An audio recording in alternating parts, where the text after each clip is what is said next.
വെളിപാടിൻ്റെ പുസ്തകത്തിൽ നിന്ന് സ്വർഗത്തിൽ ഒരു യുദ്ധമുണ്ടായി.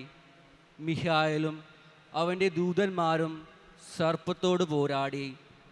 സർപ്പവും അവൻ്റെ ദൂതന്മാരും എതിർത്ത് യുദ്ധം ചെയ്തു. എന്നാൽ അവർ പരാജിതരായി. അതോടെ സ്വർഗത്തിൽ അവർക്ക് ഇടമില്ലാതായി. ആ വലിയ സർപ്പം സഹ്രലോകത്തെയും വഞ്ചിക്കുന്ന സാത്താനെന്നും പിശാചെന്നും വിളിക്കപ്പെടുന്ന ആ പുരാതന സർപ്പം ഭൂമിയിലേക്ക് വലിച്ചെറിയപ്പെട്ടു.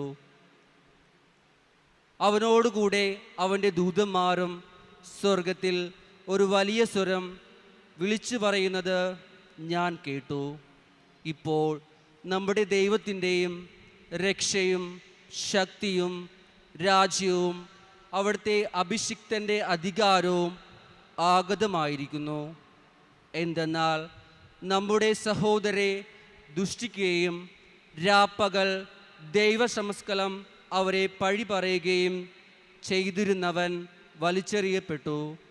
അവരാകട്ടെ കുഞ്ഞാടിൻ്റെ രക്തം കൊണ്ടും സ്വന്തം സാക്ഷ്യത്തിൻ്റെയും വചനം കൊണ്ടും അവൻ്റെ മേൽ വിജയം നേടി.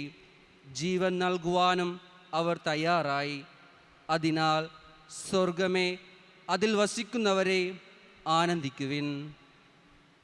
കർത്താവിൻ്റെ വചനം. ദൈവത്തിന് നന്ദി. കർത്താവ്